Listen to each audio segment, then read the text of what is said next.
There's a great little story that's told by the chief of staff, Leo McGarry, and one of the members of the White House was struggling with something. And he tells this quick little story. He says, there's this guy walking down the street and he falls into a hole.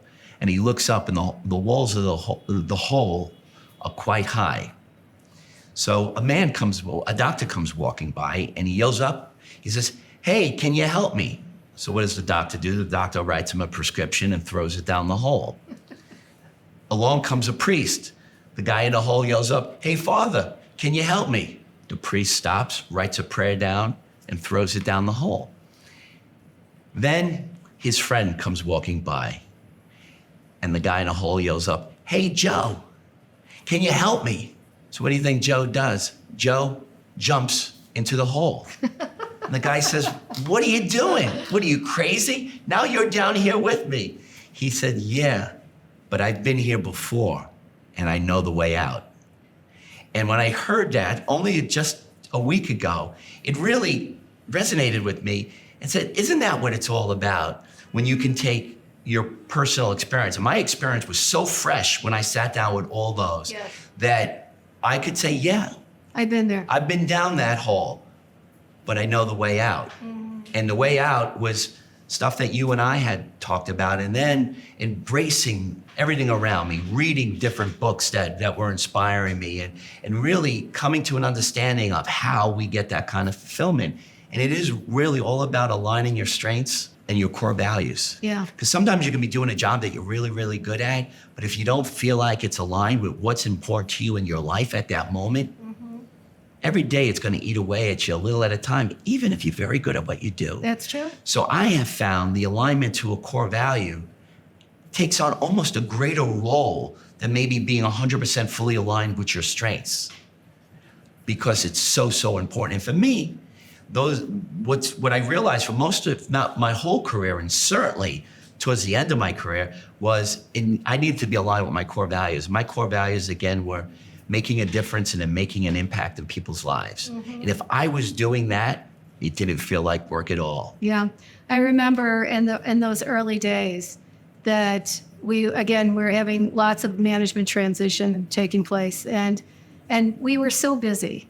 One of the joyous expressions of being busy was working on the weekends, as you'll recall, which we did because we were having fun. We did it joyfully. We were having fun. When you're in a people-oriented role, that is the majority of your role. Yeah. You move out of being responsible for yourself to being responsible for a group of people, a larger team goal, and then it's your responsibility to affect that goal through other people. Yeah. So that means that everybody's got to get on the same page. Everybody needs to feel valued. Everybody needs to be in a place where they're using their best skills.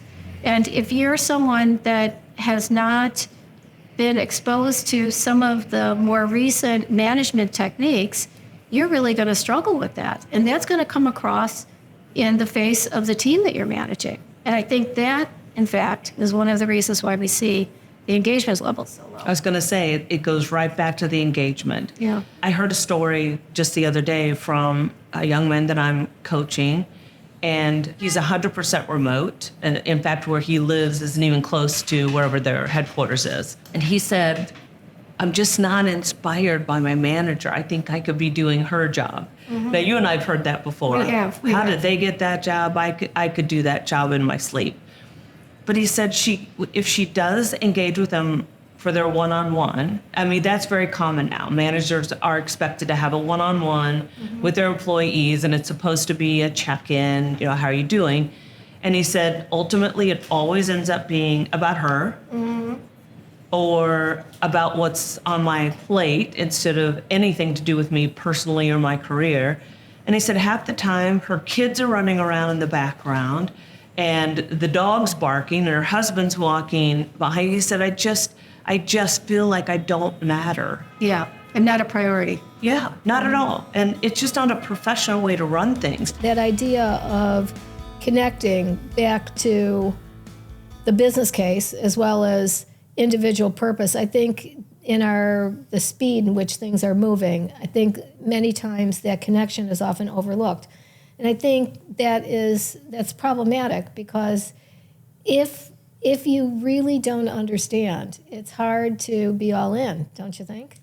Absolutely. And, with 20 plus years experience, I think one of the biggest challenges is these larger institutions don't always have the patience Yes.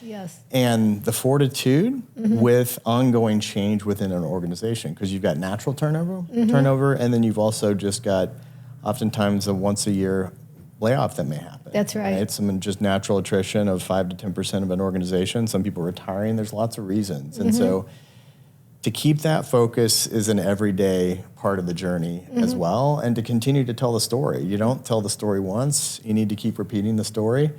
And you have to remember, it's not about you. It's not about anything that you're trying to express. It's really about what the purpose is, right? And going beyond yourself, beyond the ego, and really connecting with like the why, right? Yeah. Why are we doing this? And if there's not a good answer to that, then I think it's an appropriate time to kind of reevaluate and Yes. say, hey, have we put a lot of time and money towards this and resources? Maybe we should rethink where we are and how we're going after this. Erite is this mythical, I don't know if it was a human or another being posing as a human, who would show, I want to say it was Hercules, Okay. on one of his paths. She would say, to the right, you have the path to all the power and glory, and it's a straight path, no obstacles.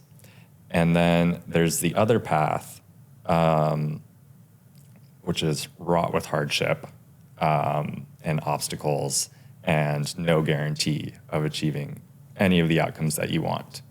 But you will be happy.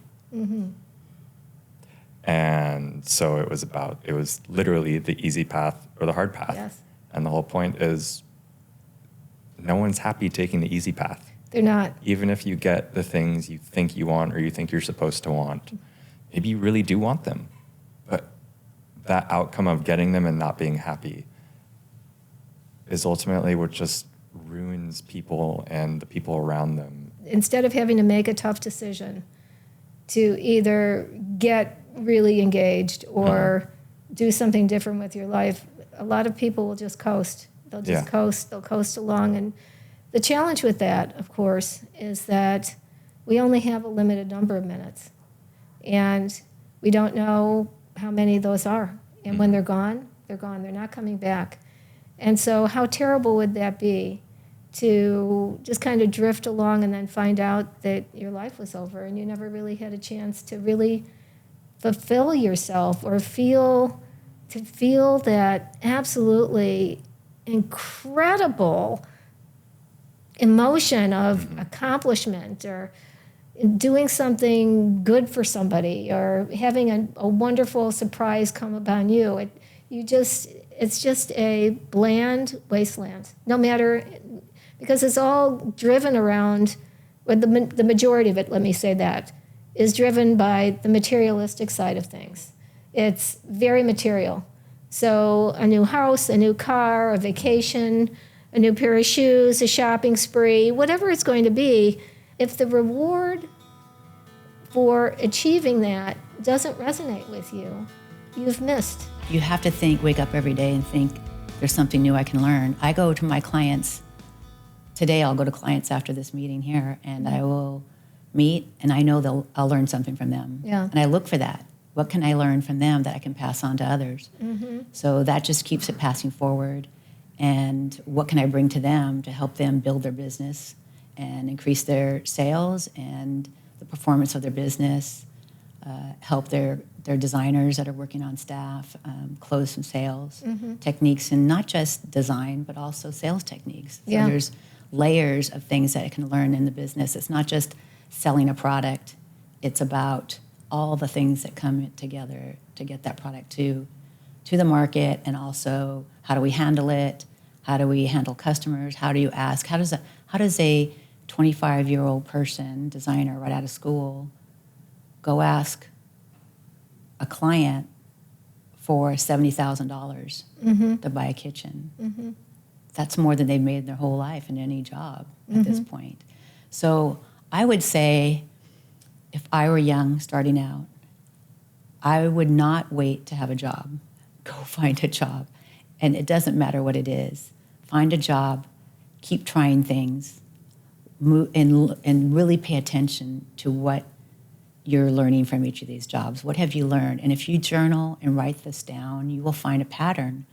And all the jobs I had, the one thing I liked is I was always working with people. And I love that. I love the diversity of talking to people and finding the interest that drove me, even if it was routine work, to find fun in my job and learn and inspire. Read biographies of inspiring people.